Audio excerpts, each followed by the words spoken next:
Hey, hey. And welcome to Digging into a Bible. My name is Jim Barnard, and this is Anderson Barnard. This is a production of Tiller Coaching. What's up, dude? How are you? It's pretty good. Good. That's what I like to hear. Hey, I'm going to tell a story about you today. What about me? You can hear it when you listen to the podcast. I will. All right, move along. You've got homework to do. All right, well, it's day 32. Thank you for joining me today. We do have a story, so let's not waste time. Let's go ahead and dig in. This is Matthew chapter 12, starting at verse 33.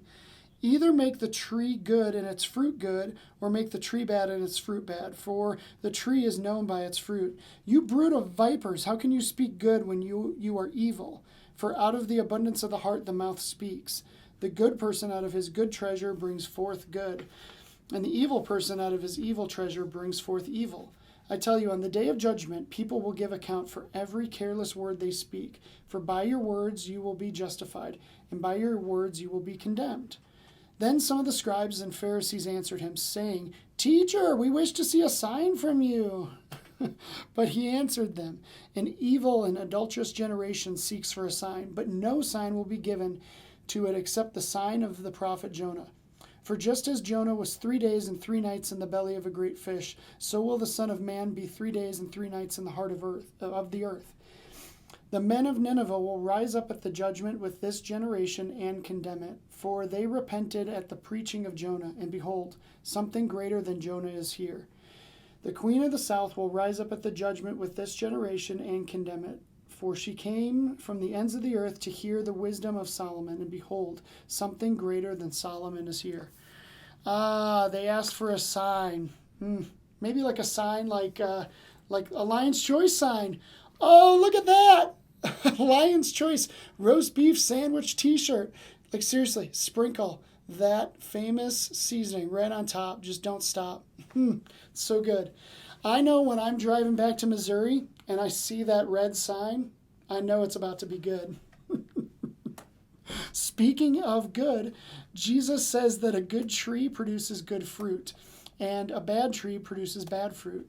And basically follows that up with, y'all Pharisees must be bad trees because all I see is bad fruit up in here. I think that this dialogue that Jesus has with these Pharisees is just, it's so poignant. And the fact that the Pharisees come back and they ask for a sign, Jesus must be like, you guys are just something else, man. Are you for real? He must be flabbergasted. The sign that Jonah got by being stuck in the belly of a whale for 3 days and 3 nights, like, how horrible is that? Is that what you want? Because if you're asking for a sign, you could get something that horrible, so be careful. But Jesus is saying, I'm going to give you a sign. Like, the sign you're going to get is so on par with what happened with Jonah, but it's so much greater. It is when I'm going to get buried dead for 3 days, and then I'm going to be resurrected 3 days later, and that's going to be miraculous. How's that for a sign? I love that, man. He's really calling it out. So much foreshadowing here. Matthew's a pro at this. Question for you, though. Have you ever asked for a sign? Because I have, and it didn't go well for me. So let me share that real quick. I was in a kind of a hard period of life, and Alicia was super sick, and I was just trying to navigate some hard stuff, and I was praying so hard, so fervently, and for days, just like I felt like blood could come out of my pores. I was praying that hard, and finally, when it was unexpected, I heard the answer to this prayer, and it was just so clear and so obvious. I was like, hold on, wait, like, for real? Is that you, God? Like, is that gas? It could be gas. And so I asked God for a sign, and he gave me the sign. A few minutes later, while we were trying to navigate the ramifications of what was happening, and the thing that I was praying for was like playing out in front of me, I got a phone call, and it was from Anderson's preschool, his daycare, and it was like, hey, can you come and pick him up immediately because he's got double pink eye?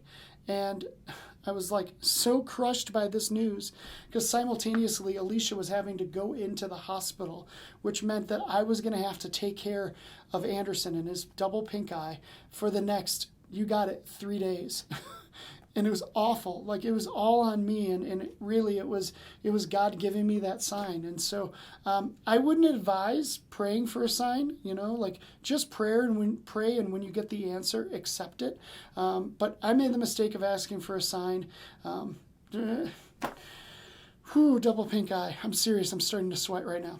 Anyways, I don't know what's good in your life, what's bad in your life. I don't know what you're praying over or what you need a sign for. But just know that Jesus is going to be faithful to everything that he says he's going to be faithful for.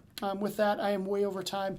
Let's go ahead and wrap it up. Thank you for joining me today. I look forward to seeing you tomorrow as we wrap up chapter 12. I'll see you then.